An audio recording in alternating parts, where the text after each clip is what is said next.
Ladies and gentlemen, welcome to The Scope.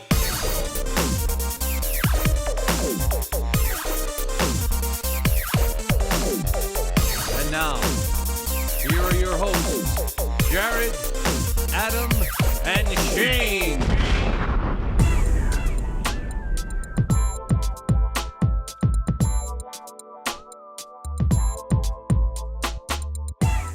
Hey everybody, welcome to episode 308 of your Scope program. We're back after a week. We're back after a fantastic Thanksgiving. I hope all of you had the Thanksgiving edibles, foods that you wanted to have, and you did not actually go by the $20 limit that we set in the previous episode. I had a perfect $20 meal. I don't know what you're talking about. Jared, Delicious. nothing more, nothing less. Completely sated. Not familiar with the cost of edibles these days, so I don't know if $20 is high or low. You're not riled up about the state of inflation in this country? Haven't you heard? Gas prices are up, bread costs more, beef is 20% more expensive than last year. Everything sucks under Biden. Sorry, I didn't mean to make it political. Wow. We haven't really gone down the political path, but Jared is right there. Topical. What are we going to do? What more can we add to the discourse? Yeah. I mean, it's just us being sad or angry about things. Pretty much. And we can do that with nerd topics just as easily. Heck yeah. So let's do it, shall we? About a week and a half ago, Disney Plus made a bunch of announcements. What was that? What was that day called? Disney Plus Day? Yeah. Disney Plus Day. And don't need to make it more complicated. It's almost like Comic-Con, right? I mean, they go out, they make big announcements. They might give you a little clip here and there of the stuff that's going to be coming in the next year and a half. I mean, no panels, so it's not Comic-Con.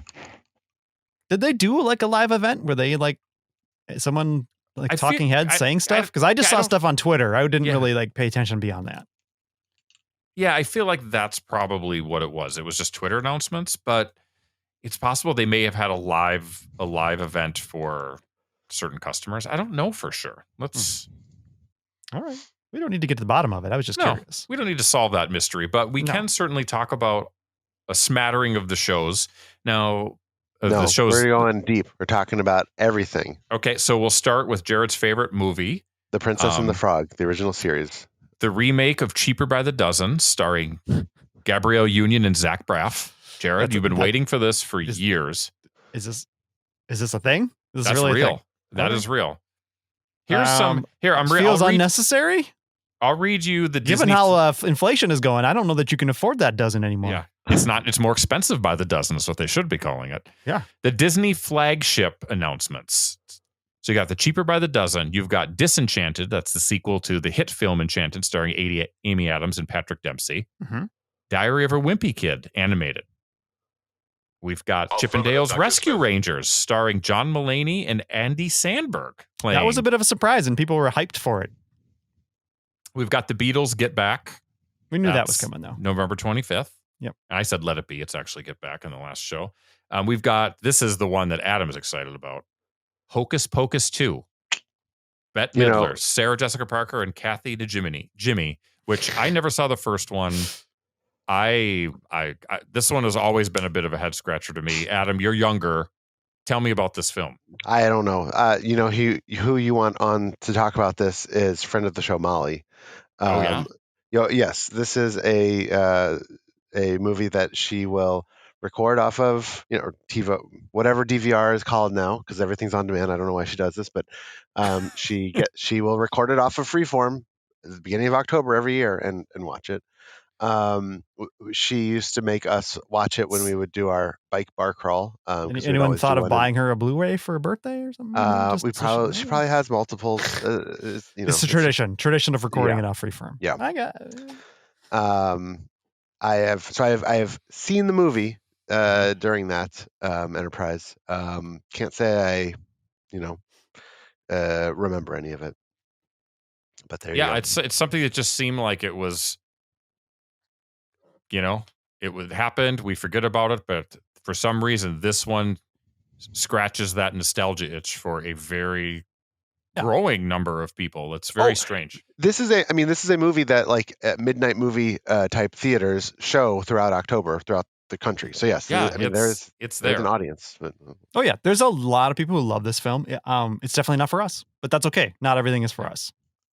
Pinocchio, Robert Zemeckis' live action and visual effects film, starring Tom Hanks. Is this live action, or is this Polar Express? Yeah, action? I don't know if it's according with my summary here. I can't answer that question. Okay.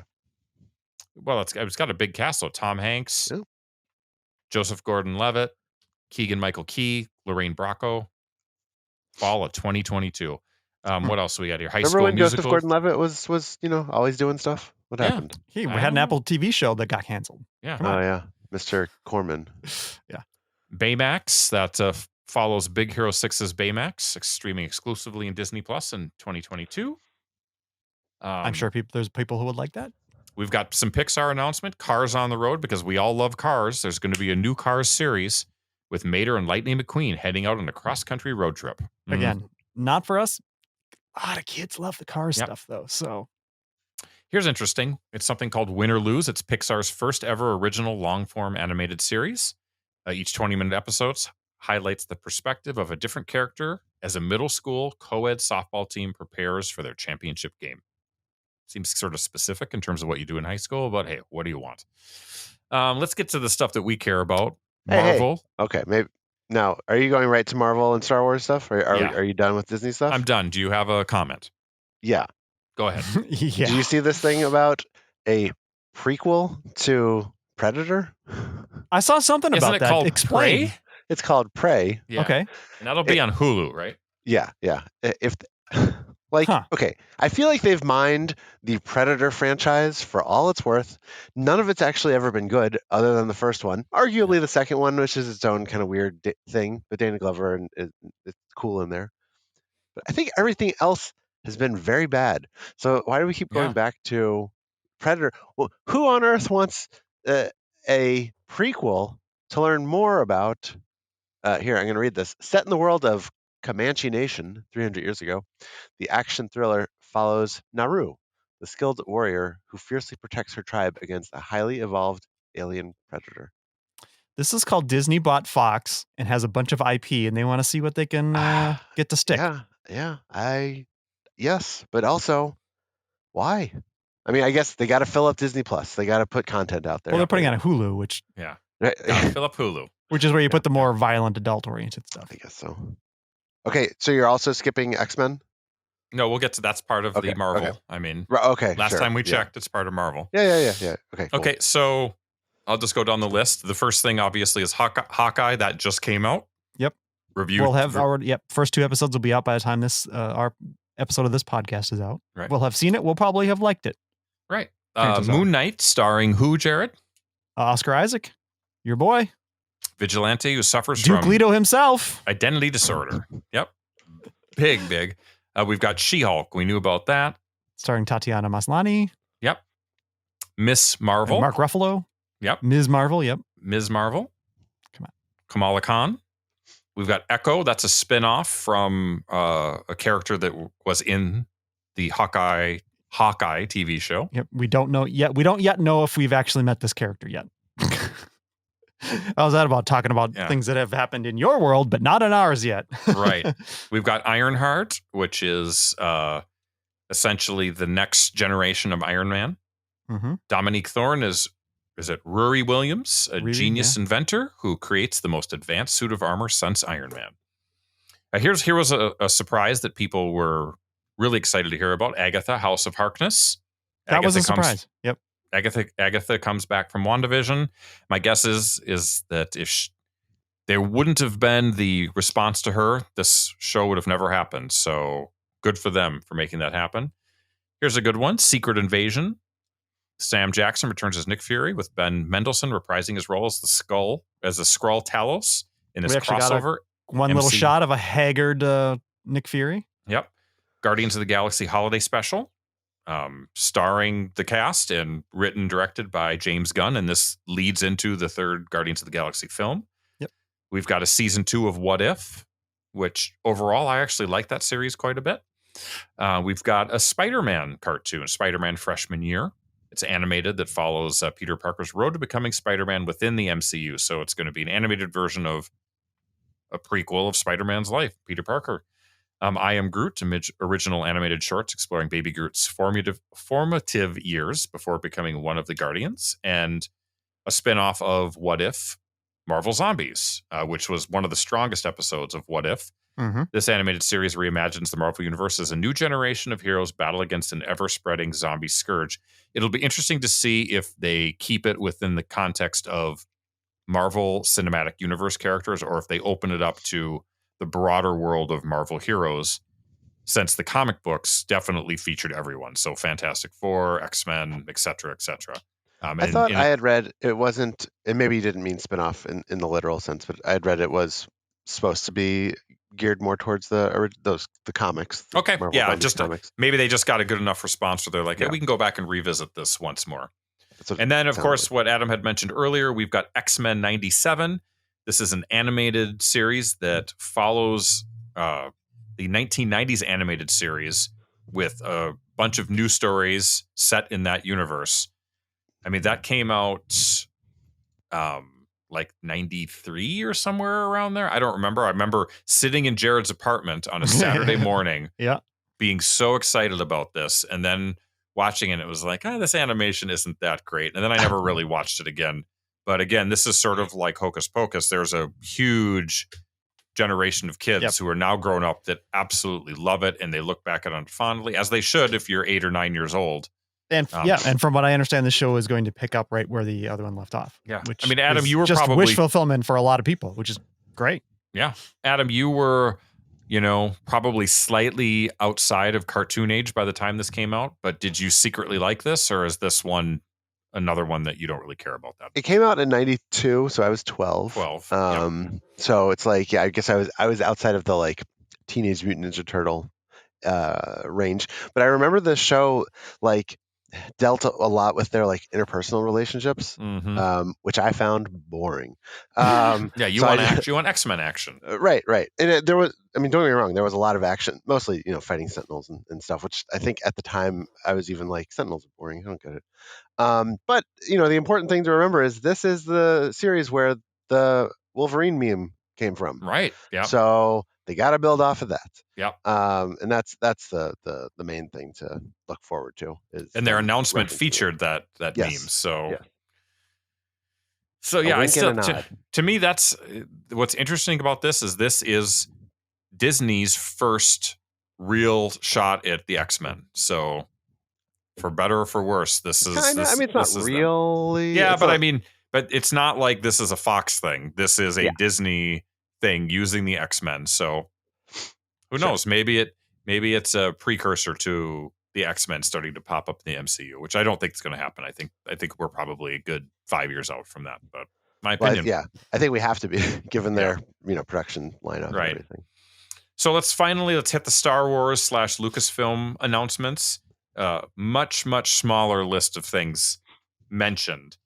But we know that there's more shows out there. So first of all, Willow. So we're going to see the return of Warwick Davis as his iconic character Willow, joined by a bunch of different castmates. I'm assuming this is a sequel. Oh, look, Jared. I'm excited.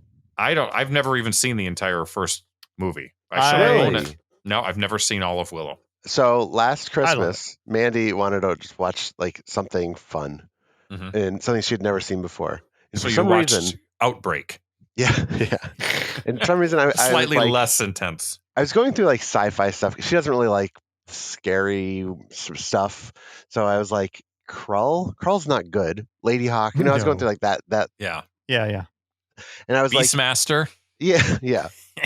I was like, have you ever seen Willow? And she's like, I don't know what you're talking about. So I like try to recap it for her, and she's like, I don't think so. And I was like, okay, let's watch this. And it's short. I think it's 95 minutes or something. Was that a pun right there? It's short. Wow. I don't get it. Hello. And she loved it. She was like, this is exactly the kind of movie I wanted to watch. She thought it was great. Moderately appealing green screen effects. Yeah. You got a two-headed dragon called the Ebersisk? I mean, come on. Yeah. You got those weird. That's a little clever by half. Gorilla looking bad guys, that swarm Mad Mardigan at one point. Well, that could definitely be a film on movies we missed, for me anyway. I didn't miss it. I saw it in the theater. Wow. But it could be. Could be Just for a some Lucasfilm fanboy. So Jared's excited. Adam's excited. Are you guys excited about the Obi-Wan Kenobi series coming out in 2022, starring Ewan McGregor, Hayden Christensen? I am excited.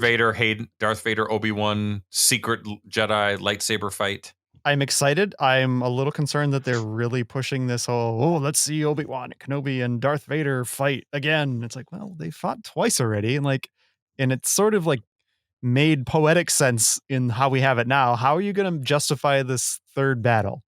That's what I'm waiting to see. Because it goes by the exact phrase, the classic third time's a charm. Okay. Third time is a charm. This is where they're going to get it right finally. Okay. Yeah, it's the rule of threes in comedy. So it's actually going to be a buddy comedy. Oh, so I'm going to see A New Hope in a whole different light. Got it. Yeah. Gotcha. I am excited about it because the last time we saw, not canonically last time, but the last chronological time we saw Obi-Wan Kenobi, he murdered Maul. So that's in a beautiful, poetic way. Yeah. And I feel like this Obi-Wan series is going to take place before that, right? Yeah. Yes. Yeah. I think so. Because I don't see Ewan McGregor being like old gray-haired Alec Guinness type Obi-Wan as he was portrayed in that episode of Rebels. Yeah. So. Yeah. But it's new Star Wars content. That's like the mainline movies. It's very funny, like given who we are, how little we talked about Rise of Skywalker. At least on this show, I'm sure. Yeah, that's because we dovetailed straight into a pandemic. Yeah, it went right into it. We were on our break, our winter break, and then COVID came, and we didn't feel like talking about it. But I also didn't like the movie that much. So honestly, it was disappointing, and in retrospect, it's even more disappointing. So there. Yeah. Anyway, enough said. So, but I think it also made The Mandalorian better, and by comparison. So it's like I'm excited for new Star Wars content, and I'm hopeful. I'm scared. Not scared. That's the wrong word. None of this matters, so who cares? But that's a lot of content. There's already this feeling, I think, out there that it's like too much Marvel.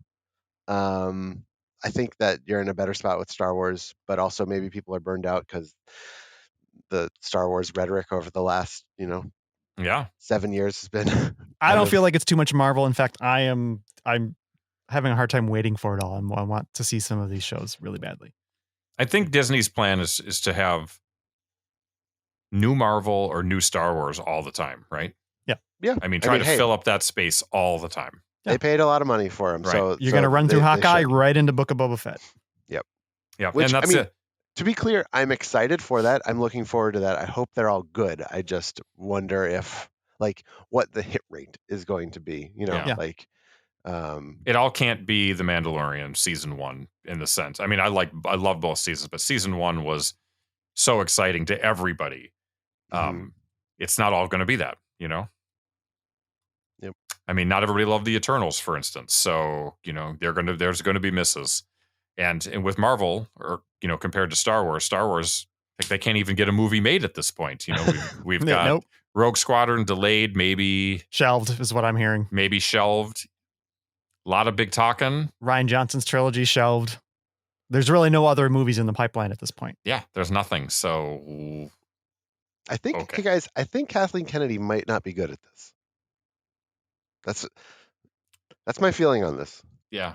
And you're not saying that. I mean, the Lucasfilm film division has some issues to work out, and I don't know how they work that out, but I mean, I don't know if the rumors are true. I mean, if you hear rumors about Lucasfilm meddling with Favreau and how he's running Mandalorian, and him having to push back and saying, just let me do my thing. I've got a vision.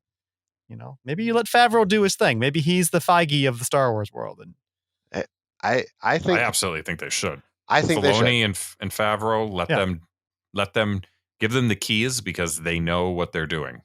Period. Yeah. I guess it's hard to, say, hey, here's a $4 billion thing, figure out what to do with it. But yeah, It would be nice. I think that they would do a good job. But what's been the best Star Wars, in the past 15 years? Yeah. Everything that they've touched. It's The Last Jedi. But okay, yes. The second best thing is yeah. Any other Star Wars news to talk about, Shane? I think the only other thing that I have on my list is that the Under the Helmet, The Legacy of Boba Fett documentary premiered. Mm-hmm. So you can watch that and you can learn all about him and get you excited about the Book of Fett. Did I miss anything, or do you have any other any comments? I don't think so. I mean, they added a couple more assembled episodes. If you're into the making of the films and TV series for Marvel, they've added a couple more of that. So they had recently added Black Widow to that, and now they've added What If and Shang-Chi. So I've watched the Black Widow one, I've watched the What If, and now I'm excited to watch the Shang-Chi one after I watched Shang-Chi again. So there we go. Jared is a repeat viewer kind of fella. Well, I like to watch making of documentaries about films too. So yeah. So those are in my wheelhouse. You like the behind the scenes, and I like to know how Disney Plus has got a lot of stuff out there for you. There's a lot. I'm just gonna say it, guys. Jon Favreau, bring back Dinner for Five, but it's only Star Wars people. Just not do that. Yeah, right. That'd be fun. All right. And Star Wars people have appeared on it. So I mean, it's not like we're starting a whole new thing. Well, boy, we've talked a lot about Disney. Now we're going to talk about other movies, non-Disney. I mean, this movie practically could have been a Disney film, right? We got a new bit. I'm calling it Movies We Missed.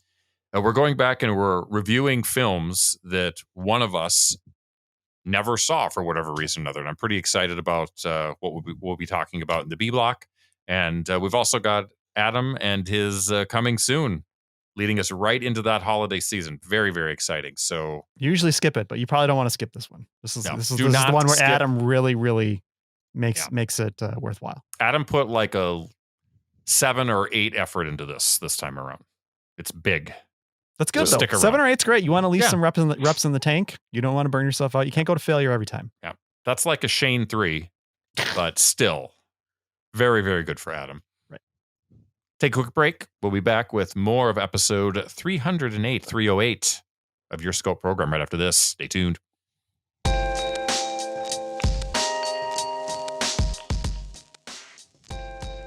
Folks, as Adam said in the last episode, it was Give to the Max time in Minnesota, but now it is Give to the Scope time. Please, it's the holidays, it's the season of giving. Consider supporting the show. Patreon is the where you want to go to do that. Patreon.com/thescopeshow is the URL. Type that into your web browser of choice. I think it supports everything. Go there. You can pledge as little as $1 an episode. You can become a Scope patron. The limited few who support us financially, you could be one of those people. They're heroes. Heroes. You hear that? You want to be a hero? You can be a hero for as little as $1 an episode. Patreon.com/The Scope Show for more information.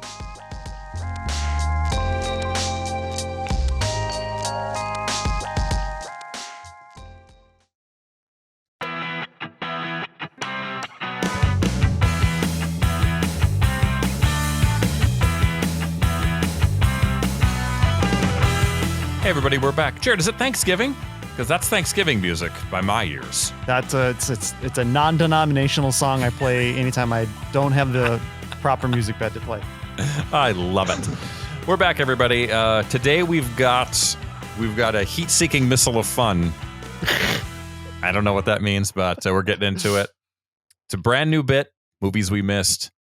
So it's impossible to believe. Well, let me start this over. Woof. You're doing so well. I know. You're going to cut this out, right? Cut it out in post? It's already live. I've already posted it. Dang it. While it's impossible to believe, the truth is that Jared, Adam, and I each have a list of movies that for some reason or another has just slipped by. Movies that nearly everyone has seen, and yet we've managed to avoid or just plain forget about them. Well, today that changes. That stops here right now. Today, we begin to write our greatest cinematic oversights by watching and reviewing these films in a new segment we call Movies We Missed. Our inaugural pick is from my list, because I believe both Jared and Adam have seen this one. but nonetheless, it's still a doozy for me. I'm talking about the 1995, nearly 96 Robin Williams classic, Jumanji. Oh. Jumanji. Yeah, Jared doesn't like Jared doesn't know we're doing it. He's very, very sneaky that way. I love it. So it's directed by Joe Johnston, who is a fairly big time guy in Hollywood, involved in the art direction of the Star Wars films. He directed Jurassic Park 3. He's had a pretty good career. Captain America. And Captain America, absolutely. Yeah, First Avenger. This is one of my favorites, The Rocketeer. And The Rocketeer, yeah. His problem is most of those. Honey, I Shrunk the Kids. Yeah. Yeah, he had some early And dogs more. are like. So it's based on Chris Van Allsburg's picture book of the same name. The film is the first installment of the Jumanji franchise. There have been 3. It stars Robin Williams, one of the first, if not the first, film appearance of Kirsten Dunst, David Alan Grier, Bonnie Hunt, one of my favorites, Jonathan Hyde, and Bebe Neuwirth from Frasier. The story centers on a supernatural board game that releases jungle-based hazards upon its players with every single turn they take. As a boy in 1969, Alan Parrish, played by Robin Williams, became trapped inside the game itself while playing with his friend Sarah Whittle. 26 years later, siblings Judy and Peter Shepard find this game, begin playing it, and then unwittingly release the now adult Alan. After tracking down Sarah, the quartet resolves to finish the game in order to reverse all of the destruction it has caused, and all it does is destroy the world. I don't really know. They don't really give us the genesis of why this game is so evil, but it's doing this town no favors. I will tell you that much. Well, there's a Disney Plus series that goes over the origin story of Jumanji board game coming up pretty soon. So. Wow, we didn't cover that in A Block, but it's good to know. Good thing. The film was released on December 15th, 1995 to mixed reviews, but it was a box office success, grossing $263 million worldwide on a budget of approximately $65 million. 10th highest grossing film of 1995. So earlier I was speaking of tracking down Sarah, when Alan was looking for her after he got out of that game. Our first clip features Robin Williams as grown-up Alan knocking on Sarah Whittle's door, played by, as I mentioned, Bonnie Hunt, who was one of my favorites of the 90s. There's something about her that I love. So he knocks on her door after he emerges from the Jumanji game. Jared. Sarah? No, I don't go by that name anymore. Sarah Whittle? What do you want? 26 years ago, you played a game with a little boy down the street. A game with drums.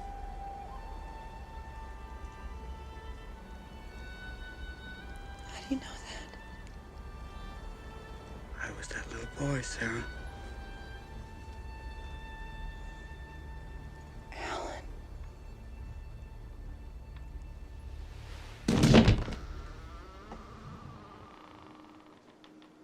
You killed her.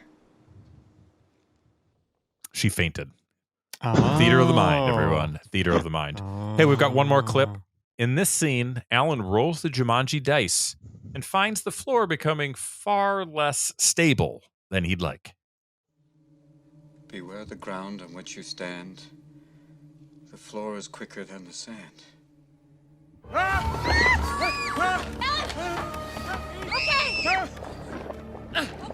Okay. Stay calm. Don't struggle. Stay calm. I'm calm. Tremendous quicksand visual effects visual effects in this scene. He's sinking in. Stay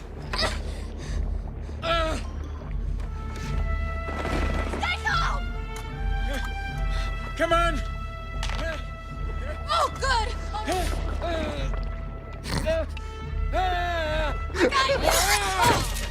Stop giving me things that come apart! There is a lesson. All right. There is a lesson you will learn. Oh, I got you. Sometimes you must go back a turn. Somebody had a go-gurt. Yep, delicious. Oh, did I hurt you? Oh, no. Oh, dear. I guess I could have edited this a little bit more. Judy. Nah. Thank you. It's good stuff, That right? was very quick thinking. Sarah and I would like to get out of the floor. So it's your turn, Peter. Okay. There we go. Currently, you can find Jumanji on Netflix and available to buy digitally and on Blu-ray / 4K UHD. Some quick tidbits about this film.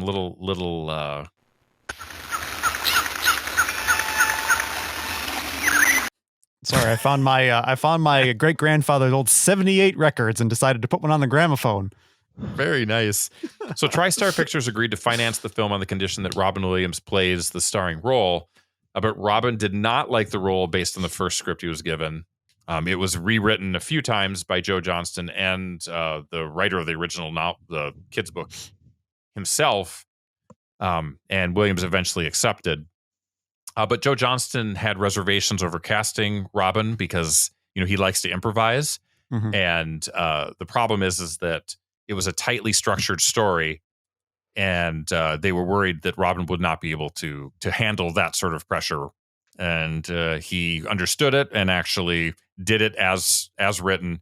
And I think eventually, as they went through, they sort of gave him more leeway to also do some improvisation. But watching this film, I don't know what you guys think. It did not feel like Robin was, doing his typical, like his Aladdin type of monologues where he literally just goes crazy. He plays it pretty serious, I think, for the most part, and kind of lets the action and the story take the picture to where it's meant to be rather than sort of his zaniness. But Robin was not the first choice to play Alan Parrish. Tom Hanks was one of the main contenders, along with Dan Aykroyd and Bruce Willis. Well, there's a whole list of people here. Michael Keaton, Kevin Kline. Apparently, Robin Williams, still one of the most bankable stars of the early and mid-'90s, was not high on this list.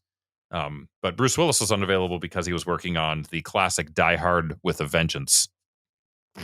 Thumbs down. Didn't like that one. That was a great Die Hard 3? Nah. They only needed to make one Die Hard. That was it. The first one. Kirstie Alley was considered for Sarah Whittle, while Scarlett Johansson auditioned for Judy Shepard, Kirsten Dunst's role. Oh, wow. Says citation needed. So I don't know if you want to go with that one. Yeah. you're looking at my sources. You're opening us up to libel and slander there. Finally, so this movie came out a couple of years after Jurassic Park, but the visual effects were not up to, or at least they weren't doing all computer effects at this point. It was sort of a combination of traditional stuff and then, stuff you would see in Jurassic Park, all done by Industrial Light and Magic. Adam, Yep. Did you know that ILM developed 2 new software programs for this movie, which allowed for the illustrators to create realistic facial expressions on the computer-generated animals in the film, and another for the first time created realistic digital hair used on the monkeys and the lion? No, I didn't know that until I read the Wikipedia article also. Now you do. I mean, So, I'll say we'll get into it in a minute. Yeah. So, I think we've sort of covered the nuts and bolts of Jumanji.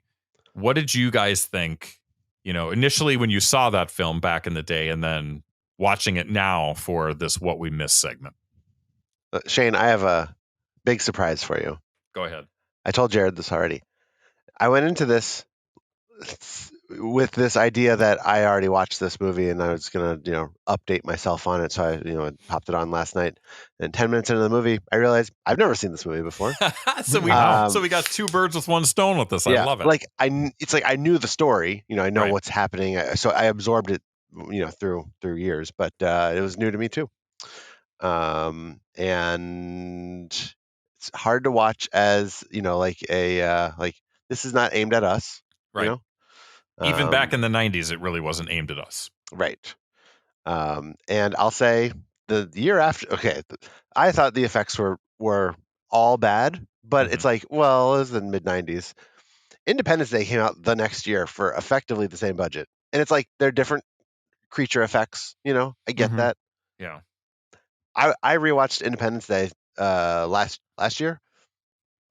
Most of the effects hold up. And the effects are used very sparingly because in that movie it's mostly people arguing in boardrooms, and then big things happen. Yeah, miniature blowed up.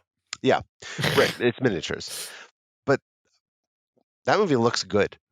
And the effects in this, it's a kids movie, but again, the budget's almost identical. Seems it was surprising to me. Yeah. I think the problem with that though is that this is trying to do realistic renditions of things we're familiar with. So you've got monkeys and lions and alligators and things like that. But even the vine looked, like chintzy. It looked like from Labyrinth or something.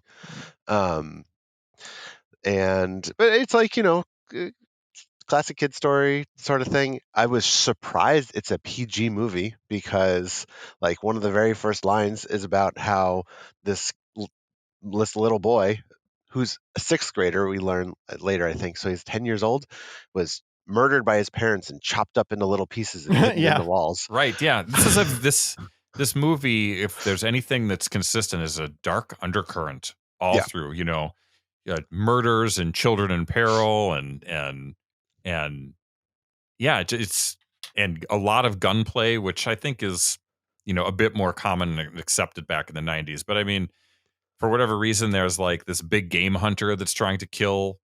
And it's his dad before playing the game. Yeah. And why is it played by the same character? So I read about that and I tried to figure that cheaper out. Than paying for two. So there, I guess there's a tradition of having like a matriarchal or like a fatherly character also play the villain. And they made the comparison to like Captain Hook in Peter Pan. It was the same thing. Oh, okay. Like it's for whatever reason, that's why they do it. Like a theatrical tradition? Or maybe it probably saved money as well. But yeah, I mean, it was weird that his father was trying to kill him. And we don't even really, do we know why this guy is trying to kill him? I mean, the same reason that any of the animals are trying to get, part of the game. Okay. The game's out to get him. Have you guys seen the Rock, the modern sequels? I've never seen a Jumanji film. Oh, okay. I will say I hear first they're way one, better, right? Yeah. I mean, they're know what? modern. I did see the first one. What am I talking about? I saw the first one, of course. Like, I think that's a good effects action movie. Action comedy. The second one's not as good, but I still like it. That like that's different. They do kind of sort of explain some of the things, but none of it matters. It also takes place in the game instead of in our world, which is a little different take on it. Makes a little bit more sense too. Yeah. I definitely saw this back in the day. And I'm a little surprised that you hadn't, Shane, because we saw an awful lot of movies together during this era. We did. Yeah. So I can only imagine I maybe went with Earl or something. Like I don't know who I saw it with, but this is how I can judge whether or not I thought favorably of the film.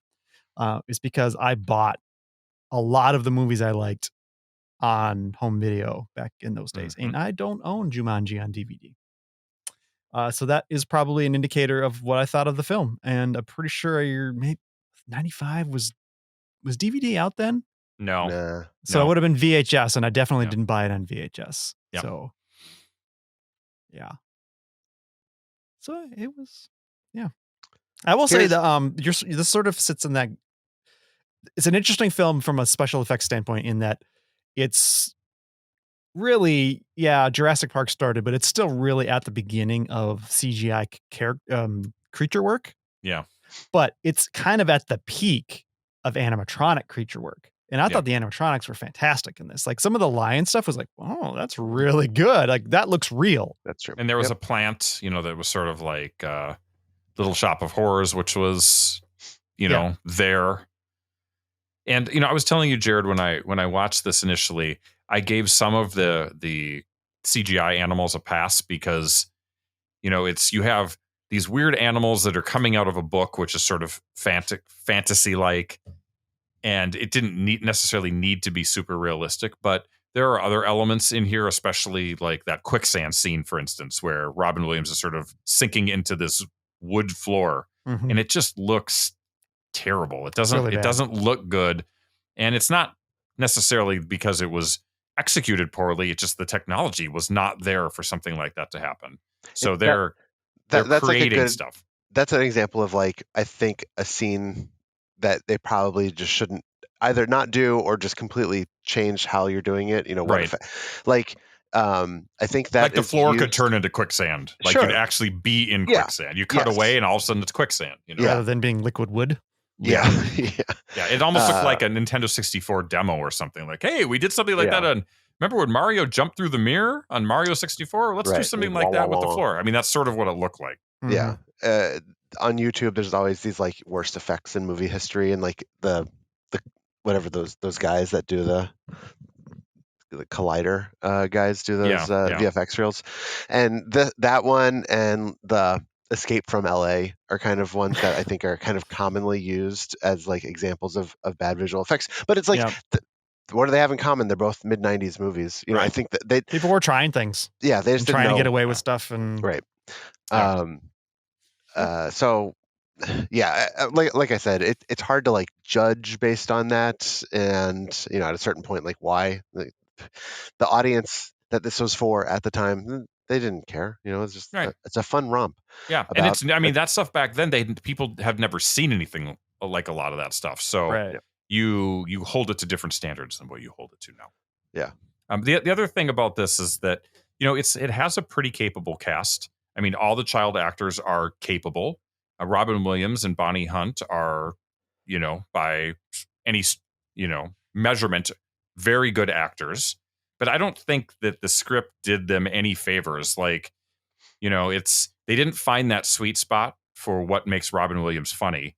And same with Bonnie Hunt. Like, she has been, you know, in the 90s, she was in many movies where she was just appealing and funny. She was in Cheaper by the Dozen with Steve Martin. She played the mom in that. And, you know, she just has a charm about her that this movie did not have. It definitely was about the board game and the trials that it puts the people through. And I think the characters and their development, even though they try really hard with child death and murder and kidnapping or whatever it is, you know, the sadness of a child being locked away in a game for 20 something years. It just doesn't, it's not really that great. You know, you're not really getting anything from them. I mean, you do have, from a character growth standpoint, you do have Robin Williams' character basically winning the game and getting back to his childhood with the complete knowledge of what had happened to him as an adult, and being able to then parlay that into taking over the family business and continuing its success and being very nice to the employees in the community. Yeah. That's very weird, by the way. Yeah, like, it is. Like all of a sudden, it turns the girl into a he was time playing travel with, Bonnie Hunt's character, also apparently knowing, like remembering this for somehow she remembered it, even though I guess he probably told it to her, but yeah, he's the only one that knew. Right. So he basically gets to live two lives and has all of this knowledge of the world in the future and can make, you know, business decisions based on that, which is I guess a great advantage if you can get it. That's actually the movie that I would want to see if you want to know the truth. Like, I just want that story. One other thing that I have to point out that I'm assuming you guys noticed as well is there's like a C plot in the story that features David Alan Grier, where in 1969 he works in Robin Williams' dad's shoe factory. Parrish Shoes, Parrish Shoes. And his big thing is that he has created a brand new shoe that's going to revolutionize the world. And he pulls out these shoes that literally look like they were made in 1995, like Air Jordan circa 1995. You know, with like the high-top molded basketball shoe, the molded plastic. He's so far ahead of his time, but I was like, where is this guy? I mean, they could have done vintage Jordans 1980, 84, but this was a shoe that was literally ripped out of the future. He Back to the Future did. He did. You know, it was a little strange. Like, they didn't really make any attempt to make it look like it was a prototype, like early prototype of that shoe. It was literally back in time type of thing. Yeah. There's that weird part where he calls on the phone and he goes, "Hey, Phil Knight, it's your cousin, Randy Knight. Randy Knight. You know that new shoe you've been looking for? Well, listen / watch this." There was also a cutout scene where he pulled out an iPhone 12. He said, I created this smartphone. It's crazy. I'm going to call it at some point there'll be a worldwide network that this thing can connect to, but until then it's useless. I can't even charge it. It's just a useless brick for the next 40, 50 years. There's a lot of technology that has to be invented. Right. But we're going to get there. I like the Just the don't guy, drop it because you're not getting a screen replacement. I like the guy that What was his name? Randy Knight? Randy Knight. Randy Knight. He's calling up.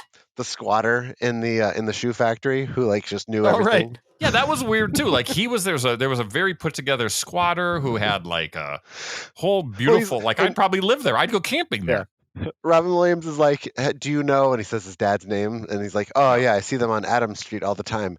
Yeah. Oh, you mean you see their tombstones on Adams Street all the time? He's like, hey, by the way, did you see that shoe? I mean, that technology of that shoe. I mean, it was 30 years ahead of its time. But yet it ruined your dad's shoe machine. Remember, it got ground up and. Yep. Yeah, I mean, just to go back to the time travel part for a second, it's weird to like assume that the weird romantic relationship that somehow develops over the course of about 90 minutes between Robin Williams and Bonnie Hunt, where there's a part where like they're in peril, and she does the thing where she's like, oh, our faces are close to each other, so I want to kiss you, even though we're about to die. Yeah. And then that evolves into them back being 10-year-olds and then being like, oh, we're going to get together and have kids. Also, an old mom, because she's pregnant at the end there, an old mom for the mid-90s. And then... and another thing. And then, so he must have found... Because the kids did not live in this town, right? Originally. No, they're new. They're new to the area. So that means that they were like, hey, at some point before the kids' parents die, we have to find them, invite them to our town, have them work for our shoe factory, and not let them go on a ski trip. No ski trip. Right. Yeah. That's just some Hollywood magic, just tidying everything up in a nice happy ending bow. Right. And it's like, again, I know it's like for kids, so it's like kind of a scary-ish movie, so it's like it's nice to give them a really clean ending. It's like it took 2.5 movies of Back to the Future and merged them into about 3 minutes of movie. Like your head is like you're going, whoa, what here? Oh, his family's there. Oh, they're all young, they're old, they know, they don't. I was shocked. I was shocked that's what they did with the end. I just assumed that okay, they're going to be grown-ups now, right? Everything's going to go back in the box. Lesson learned. Yeah. I mean, if it were me, I would have probably taken an axe to that game. But hey, what do I know? Yeah, you can't. It's whatever. Because other people found it. Hey, here's a little tidbit, cutout scene. So at the end, when the family and the kids see Robin Williams and Bonnie Hunt, and Robin Williams has a gift to give to them. Remember, he gave them two gifts. Yep. They were the shoes that David Alan Grier created. Oh, right. Yep. There's two pairs of shoes for each of them. Symmetry, Adam. It all comes through. They sat on that design for 30 years. And they're like, okay, we got it now. Just in time. It should have been the Reebok pump. It should have actually. I mean, it was in that era. And I just picture like that custom, perfectly created sole that got rounded corners. Looks like something from space. Like if I would have been that shoemaker Parrish, I would have thrown that guy right out the window. Like, what is this you're making here? We're looking for penny loafers. We're looking for penny loafers, and you got moon boots, bro. It's too much, too fast. That's what I say. Mm-hmm. All right, we've crushed this movie. Let's give it a score, Jared. The scope score is 1 3/4 star. Shane, just to correct you real quickly, there's 4 movies in this franchise. There's 4. Zathura. Oh, that's right, Zathura, which it's a Jon Favreau movie, which got fantastic reviews. Yes, that was a movie that helped him jumpstart his career, which I've never seen. It's his second. It's like Elf, and then that. I think. Yep. I don't think he's made a bad movie. I mean, I guess Cowboys and Aliens isn't good. Right. Okay, he's made one bad movie. And then Iron Man 2 is bad. The Lion King. Did he direct the remake of The Lion King? Because I think he did. People weren't. He did The Jungle Book, didn't he? See, I liked The Jungle Book. Never saw it. Is that on Disney Plus? Can I watch that on Disney Plus? I'd assume so. Probably. Right? Gotta be. And if you haven't seen Chef and you like food, I think that's a good movie. But it's also a vanity project that allows him to be around attractive women constantly. And I would say he did Made, which is sort of the follow-up to Swingers, which I absolutely love that movie. Maybe that'll make movies we missed, Jared. Made. Did we all see it? Is that a I don't movie think that we Jared's should seen it. have seen? Though I think we should. It's a follow-up to Swingers. I feel like It's I a think I feel follow-up like to Swingers. I You still should- feel like should this. No, I feel like this segment should be notable films that most people will have seen, but you for some reason did not. I don't think Made makes that much. That's true. I agree. Yeah. It's like still an indie movie. I mean, Coming maybe from the when guy we've that made burned up the through the whole segment, we list can do of whatever we wanna eligible do. films, you can do Made. All right, maybe like we're like episode 708, and like, oh, we finally got it to Made. I've Time to seen review it, it. so it's on your shoulders, not mine. Shane, I'm gonna have to tell you also. I think that I agree. Jon Favreau knows what he's doing in regards to Star Wars, but Cowboys and Aliens, Never saw it. Iron Man 2, which maybe people like, but I didn't wasn't like. good. Better than 3. Couples Retreat. Great movie. Okay, Great he's not movie. infallible. All right, can we wrap it up? He's not infavorable.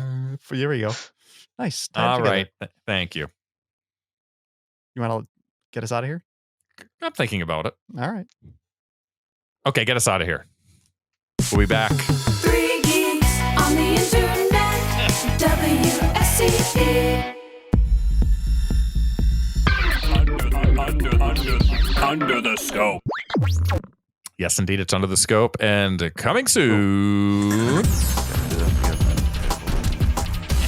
Unmute.